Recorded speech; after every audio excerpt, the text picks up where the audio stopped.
Hi, I'm Char Tino, owner of Nice Print Photo and mom of three.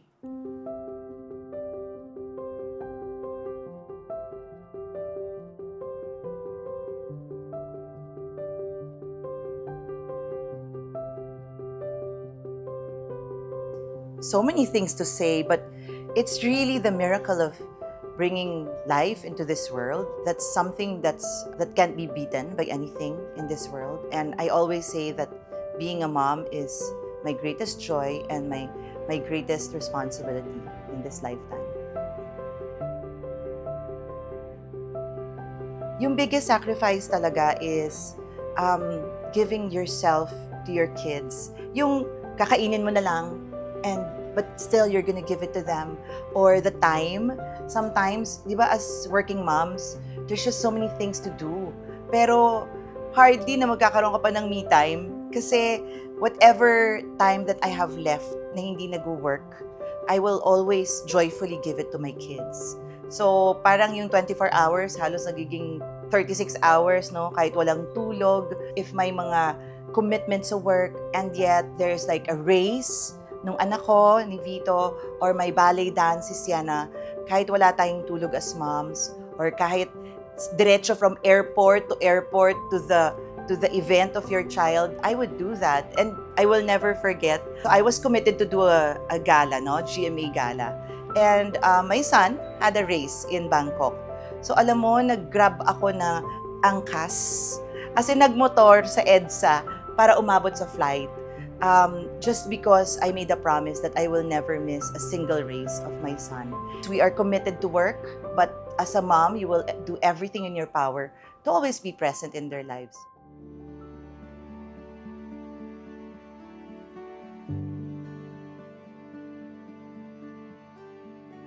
The only thing that comes to mind is the recent pandemic, no? Actually, hindi na siya very recent, pero sobrang laki kasi ng impact niya sa buhay nating lahat. So, of course, as a mom, meron kang mga fears, no?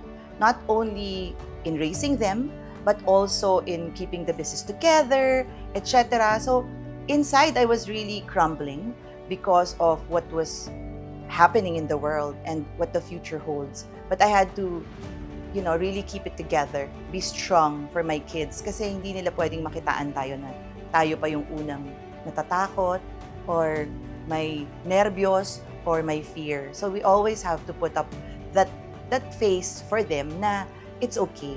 Mom and dad will always be here, and even if the pandemic is so uncertain, our love for you will always be sure.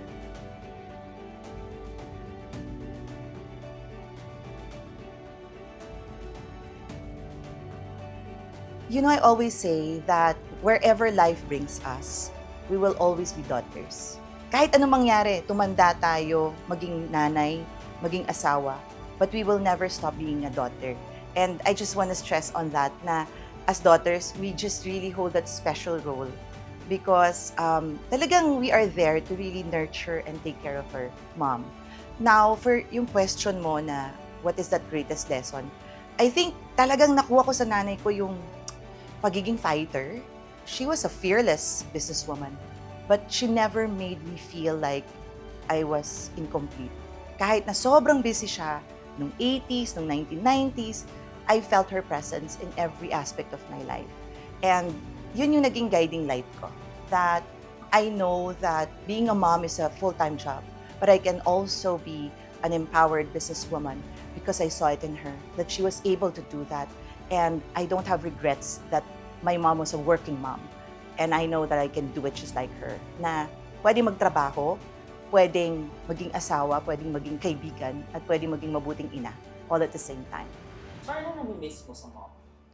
Ay, my gosh, sobrang dami. I guess it's just really her presence in my life. I know that she will always be there, guiding me from heaven.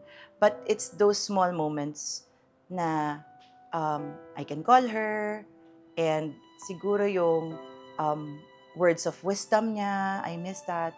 Reassurances here and there. And yung feeling lang na kahit anong battle there is in everyday life, I will always have a kakampi because my mom is there. But even if she's not here in this lifetime, I know na she will always be there spiritually.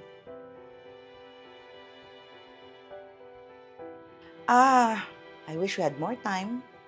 I know I told you many, many times that I love you, but I feel like when you were gone, I feel like I should have told you more. Um, but that I will always remember you, and I will honor your legacy through the kids that I raise, through the generations that will come. They will know you.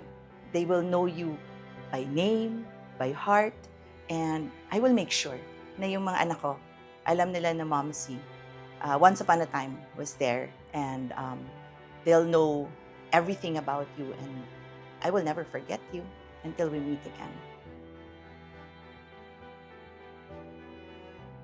It's a cliche always. They say, oh, pag nandyan pa yung magulang mo, you know, you don't take it for granted. But I can never really stress on that enough that our time on earth is really limited.